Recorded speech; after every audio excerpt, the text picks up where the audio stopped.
You need to see this bombshell story finally released by the mainstream media. Dr. Fauci backed controversial Wuhan lab with millions of US dollars for risky coronavirus research. You won't believe this. Just last year, the National Institute for Allergy and Infectious Diseases, the organization led by Dr. Fauci, funded scientists at the Wuhan Institute of Virology and other institutions for work on gain-of-function research on bat coronaviruses. What a coincidence. Many scientists have criticized gain-of-function research, which involves manipulating viruses in the lab to explore their potential for infecting humans because it creates a risk of starting a pandemic from accidental release. The NIH research consisted of two parts. The first part began in 2014 and involved surveillance of bat coronaviruses and had a budget of $3.7 million. The program funded by Shizhang Li, a virologist at the Wuhan lab, and other researchers to investigate and catalog bat coronaviruses in the wild. This part of the project was completed in 2019. A second phase of the project beginning that year included additional surveillance work, but also gain-of-function research for the purpose of understanding how bat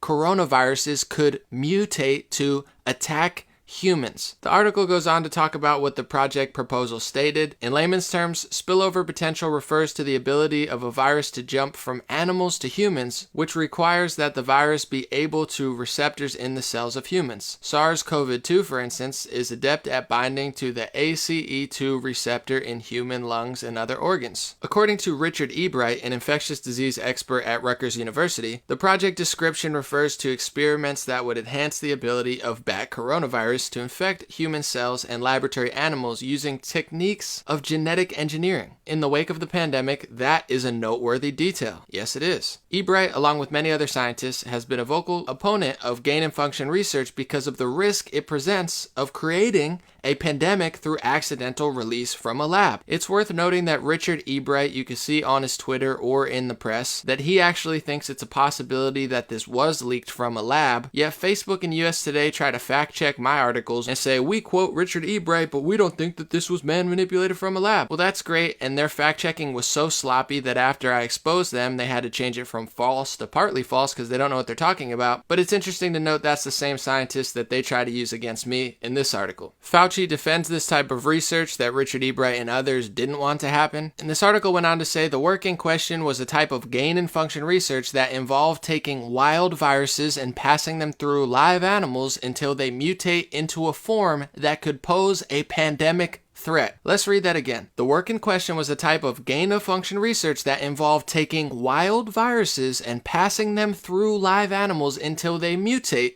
into a form that could pose a pandemic threat. It gets crazier. Scientists used it to take a virus that was poorly transmitted among humans and make it into one that was highly transmissible. A hallmark of a pandemic virus. I mean, my gosh, how could that go wrong? Besides everybody who warned them. Let's go on. The work entailed risks that worried even seasonal researchers. More than 200 scientists called for the work to be halted. The problem, they said, is that it increased the likelihood that a pandemic would occur through a laboratory accident. Dr. Fauci defended the work. I'm sure he did, blah, blah, blah, blah, blah.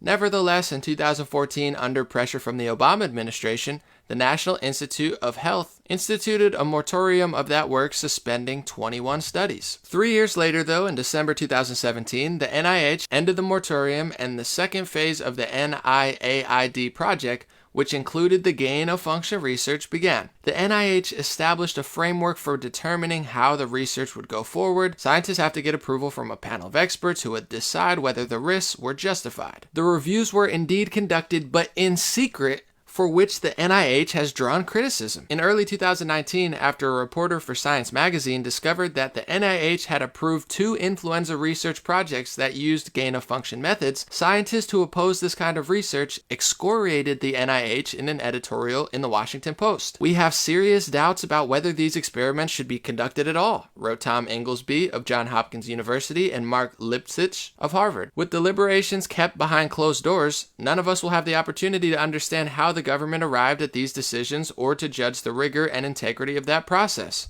So when they say the science is settled, you have to listen to the experts, just know there's experts at Harvard, Rutgers, and Johns Hopkins who completely disagreed not only with what they were researching, how dangerous it was, and the obvious possibility that it could in fact create a pandemic, but they also didn't agree with the fact that the review was being conducted in secret. Isn't that just insane? Can anybody say conflict of interest? The guy driving our policy and leading the health experts, of course they have Brad Pitt play him on television. Everybody loves Brad Pitt, right? But nobody in the media or in journalism seemed to be doing their job and asking the proper questions, which clearly would have started with, what's going on in Wuhan lab with the coronavirus in bats? Instead, the mainstream media and social media decided to be a cover-up organization of sneaks who censored, silenced, and tried to put fact checkers on anybody smart enough or with enough integrity to do the research that they not only don't do, but cover up themselves. But there's so much brainwash, propaganda, and nonsense filling the minds and souls of American people that this type of obvious bombshell will likely fall by the wayside. And while that's happening, ABC7, 7 high-risk sex offenders released from Orange County jails. DA's office issues community warning. These kinds of high-risk sex offenders are the most dangerous kind of criminal and the most likely to reoffend, the district attorney said. Some include child molestation, assault, battery, criminal threats, and inflicting injury on an elderly adult. They can get released, but in some states you can't go to the beach and you can't even go to your neighbor's house without being yelled at by the police in some cases. I would love to hear the science on that logic, but they don't really have any. All they do is scream science while they ignore science and cover up any real science or scientists who disagree with them.